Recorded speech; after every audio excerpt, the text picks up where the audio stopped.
It's Friday, May 26, 2023. I'm David Ellis with the Ellis Report on Capital Media HD 99.3. Attorney General Dale Marshall says that government is setting aside some $12 million for crime prevention this year, and he's looking to Minister Corey Lane to push that aspect of the plan.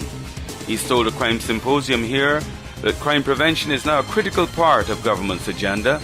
This, he said, as one report has concluded that Barbados has been too reliant on law enforcement to keep the peace. In Barbados, retired fire officer Errol Gaskin, who spent 38 years in firefighting in the country, says that according to his own research, it would take only 3 minutes for Bridgetown to burn down. He's been refuting the view of the acting chief fire officer that moving the fire station from Bridgetown to the Pine doesn't affect the response time to a fire in this city and its environs. A new study of some 10,000 Americans shows that about 10% of people appear to suffer long COVID after an Omicron infection. The early findings from the National Institutes of Health study represent a lower estimate than earlier in the pandemic. Millions worldwide have had long COVID, with dozens of widely varying symptoms, including fatigue and brain fog. Prison authorities in Jamaica are probing how convicted dancehall artist Vybz Kartel got hold of 2 cell phones in jail. He was among 3 inmates who were found in possession of prohibited items on the block where he's being housed. One of the world's leading credit agencies, Fitch, is warning that the AAA rating of the United States is at risk as the debt ceiling talks continue to stall.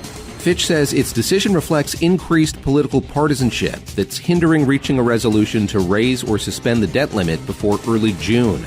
That's when Treasury Secretary Janet Yellen says it's highly likely the U.S. will be unable to pay its bills.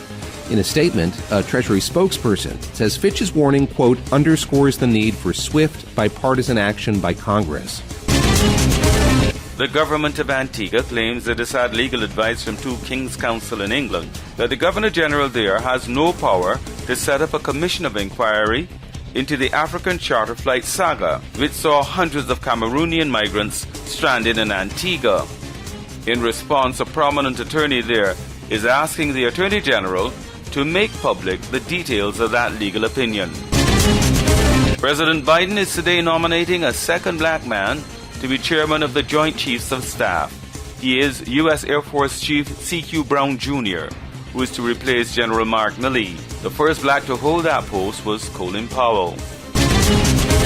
The weather forecast: a few intermittent light to moderate showers are expected today in Barbados. I'm David Ellis with the Ellis Report on Capital Media HD 99.3.